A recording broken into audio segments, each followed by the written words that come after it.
Much indeed. Peter Hitchens. Thank you. Good evening. The last time I had to debate this was with a gentleman called Russell. Would you mind being seated for the purposes of the I would mind immensely. I can only speak standing up. And I'll start again too. If I'd been told I had to be seated, you should say so first. I'm sorry. The last time I did this was a debate with a person called Russell Brand, an alleged comedian, whose ravings on the subject were beyond incoherent. I had expected better than this tonight, and when I heard that Mr. Snowden was an expert on dodgy statistics, I assumed that meant that he was against them. He's just told us that thousands of people have died as a result of the Misuse of Drugs Act. I wonder how that's been achieved. I'd like to give you some undodgy statistics because I think it's very, very important that from the start we understand that when we're dealing here with the main and most dangerous drug in this country, cannabis, the allegedly soft drug which is cramming the locked wards of our mental hospitals with irreversibly damaged young people, that when we're dealing with that we must understand that this is a new phenomenon in our society, not like alcohol, which was introduced so many thousands of years ago nobody can tell, not even like cigarettes, whose use was largely promoted by the three great wars of the 20th century, but really, really new. In the whole year of 1945, 4 persons were convicted of cannabis possession in the entire United Kingdom. That's including England, Wales, Scotland and Northern Ireland. There's obviously a serious crime wave between 1945 and 1950, because by then it had risen to 79. 1955, it had hit 115. 235 in 1960 and 626 in 1965. Then something happened. It's called the Cultural Revolution, when people began to think that drug taking, and particularly cannabis smoking, was cool. The figure doubled to over 1,000, and in 1967 to 2,393. Then in 1971, we passed, and this was a bipartisan act. As far as I know, no other act of Parliament can claim this distinction, that it has been put through Parliament by the Home Secretaries of both major political parties in the course of a year. And it fell in 1970 because the 1970 election was then put through by the Conservative government, which had defeated the Labour Party in June of 1970, exactly the same form. So the Home Secretary who had tried to put it through under Labour was the Shadow Home Secretary, who had to more or less support it when the Conservatives put it through, one James Callaghan. When this law went through, the laws against cannabis possession were effectively reduced to very nearly nothing. And this was formalised by the Lord Chancellor, that well-known radical revolutionary Lord Hailsham, who told the Magistrates Association in October 1973 to stop sending anyone to prison for cannabis possession. An instruction they have since very diligently obeyed. Now remember, 1945, 4 convictions. Okay, 2009, in England and Wales alone, I have no figures for the rest of the United Kingdom, 163,000 cannabis arrests in this country. Now, 19,137 of those were dealt with through cautions, which expire after 3 months and need not normally be declared to employers.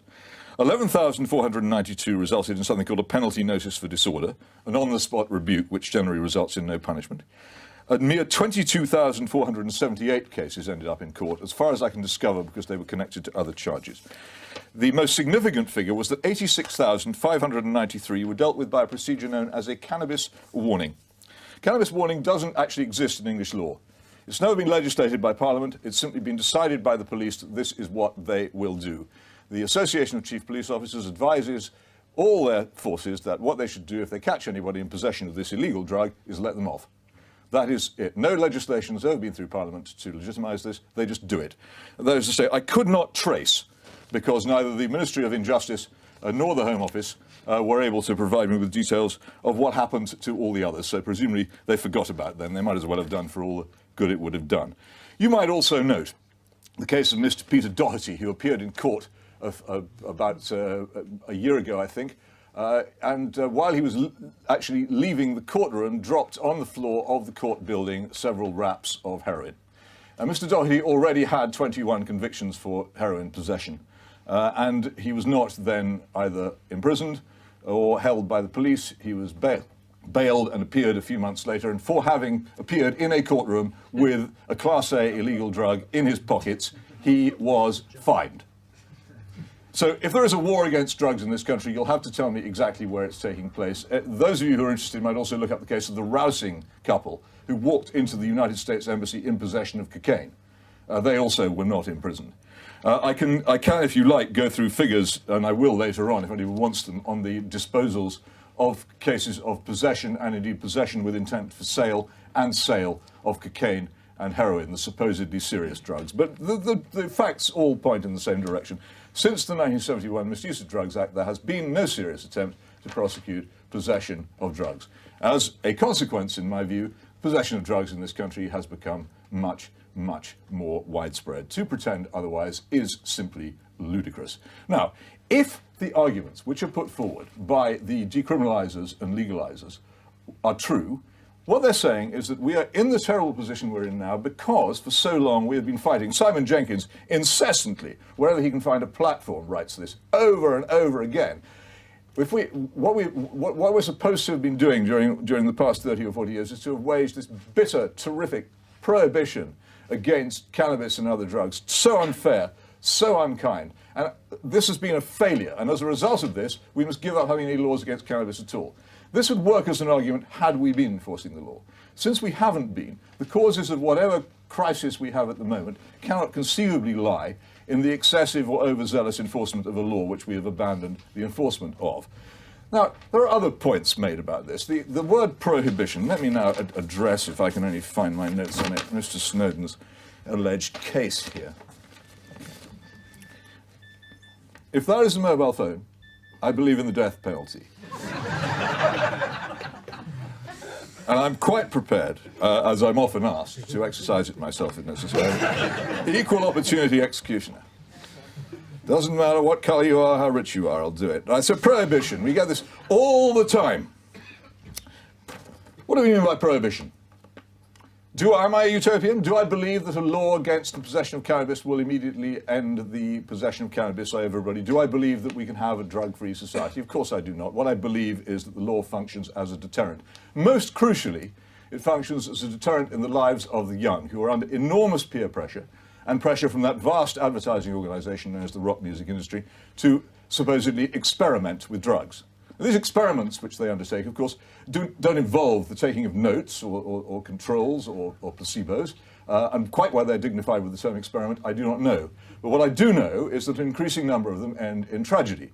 And those of you who doubt this should read the tremendously moving book recently published by Patrick Cockburn and his son Henry, Henry's Demons, which is an account of what happened to somebody who I know and have known for many years was one of the most brilliant boys I've ever come across, and who is now, I'm afraid, in a terrible state on heavy antipsychotic medication and will be, I think, for the rest of his life, transformed his life in many ways a ruin, only not so because of the enormous love and devotion which his parents have given towards looking after him, but disastrously interrupted because he believed the stupid lie that cannabis is a soft drug. What do we mean soft drug? When we say soft drink, do we mean a drink with not much alcohol in it?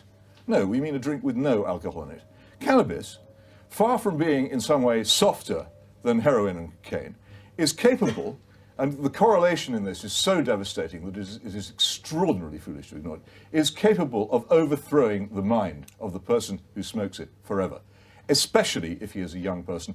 Anything, it seems to me, anything which deters people 12, 13, 14, the kind of people who are now increasingly smoking cannabis in our lawless society, anything which deters them from risking their sanity seems to me to be worth a try. This is not utopian. And then there's this fanciful rubbish. Oh, we could never build enough prisons to hold all the people who would smoke cannabis in defiance of the law.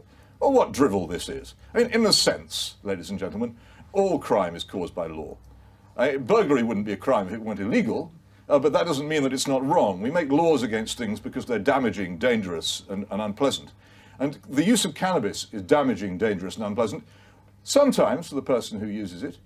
In many, many cases, and let's just get over John Stuart Mill before we go any further, in many, many cases, it's far more damaging for those who love that person have to look after him or her for the rest of his ruined life. So do not imagine this is just a matter of I must have control over my own body. The law has no right to tell me what to do.